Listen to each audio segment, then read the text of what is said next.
He loves me. He loves me not. He loves me. He loves me not. I know you guys remember those scenes from those old time movies or shows or commercials when a girl or boy is trying to assess whether or not they should go after their beloved by, tearing a poor innocent flower apart. What they don't tell you about those characters is that they're actually in love with a tsundere.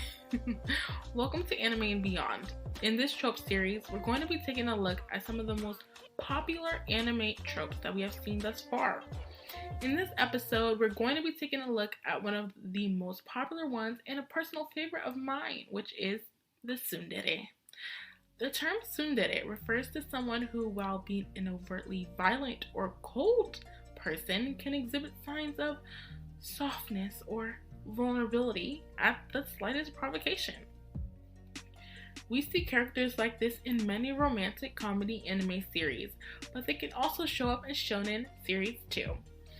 The tsundere character can either default to their prickly side, representing their tsun, meaning harsh or spicy, or they can have a kind default demeanor, which refers to their dere side, meaning sweet. The only people who can make the prickly tsundere character tap into their sweet side is someone who they consider special, and the case is often the same for the dere tsundere character. But let's start with characters that are always in their tsun. Take, for example, BEATRICE from Re:Zero. While BEATRICE comes off as being hard to approach when it comes to Subaru, she becomes a totally different person when she encounters Puck. Despite the fact that Subaru fails to impress her in most moments, she does show that she has a kind and empathetic side when she agrees to protect him from harm, and stands up to even her boss in his defense. We all know you're a sweetheart, BEATRICE. You're not fooling anyone. Then that brings us to KARIN from Naruto. Why did I say it like that? KARIN from Naruto. Now, this character genuinely had me in the first half. When Sasuke Uchiha from the Naruto series recruits KARIN to join his team, he is initially met with a substantial amount of resistance. KARIN seems totally put off by the idea and actually brushes him and his first recruit, Suigetsu, off. She outright rejects them. However, when Suigetsu temporarily leaves the room, KARIN morphs into a completely different person. The once unmoving and stickler girl completely lays on the charm and flirts up a storm to Sasuke. This dynamic continues to play out as the show progresses, with KARIN showing her prickly side to Suigetsu, while sweetening up only to Sasuke. Poor KARIN, she never stood a chance. And of course, we have Kyo from Fruits Basket. Kyo is what many refer to as a harsh type of guy, and we definitely see this throughout the show, not only with his interactions with Yuki, but even in his initial interactions with Toru. He starts off being a generally moody guy, but then he gradually tries to be nice to her as time goes on. Even though at times he's embarrassed about it, we also see Kyo do things for Toru, albeit in a groovy way, like making sure she's not alone on New Year's, and serving her leek porridge when she's sick, the dish she hates the most. Don't worry, Kyo, your secret infatuation, or not so secret infatuation with Toru, is safe with me, I promise. Some honorable mentions are Noelle from Black Clover and of course the Inuyasha. Speaking of Inuyasha, two of the examples of dere tsundere characters are from the same show. Let's take Kagome, for example. Kagome Higurashi.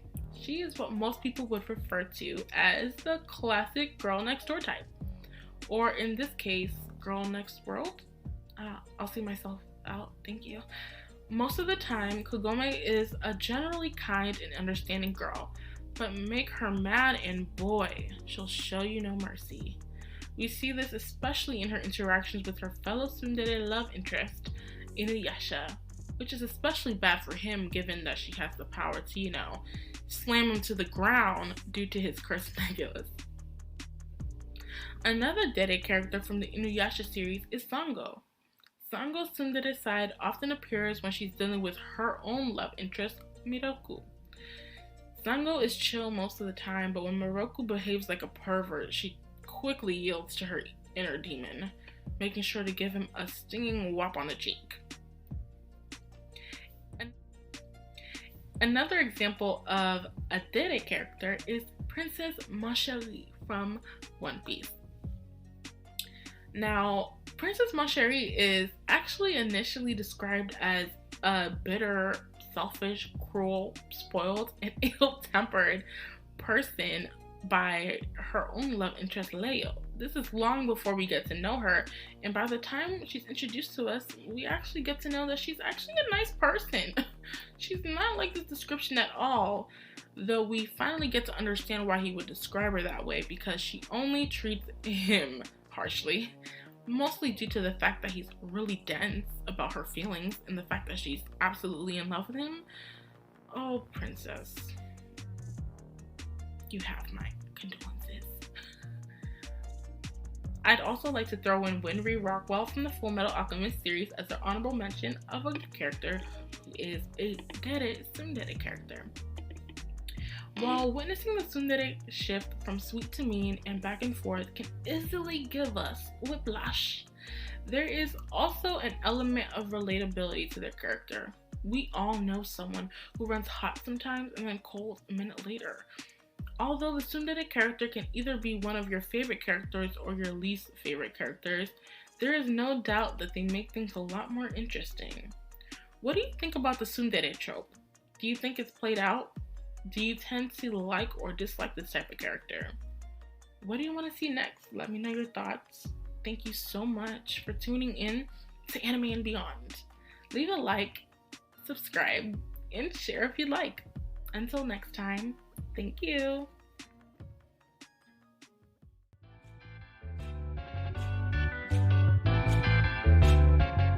Hey everybody, this is Zanza. And this is Ravina. And you're tuning in to the Brain and May podcast, the self-proclaimed #1 brother and sister anime analysis podcast. If you grew up diehard anime fans like us, or are looking to get your feet wet but don't know where to start, look no further. Tune in for our controversial hot takes where no stone is left unturned as we break down various anime and manga, both new and nostalgic. Did we mention we're funny? No, seriously, we're hilarious. I guess the only way to find out is to tune in. Believe it.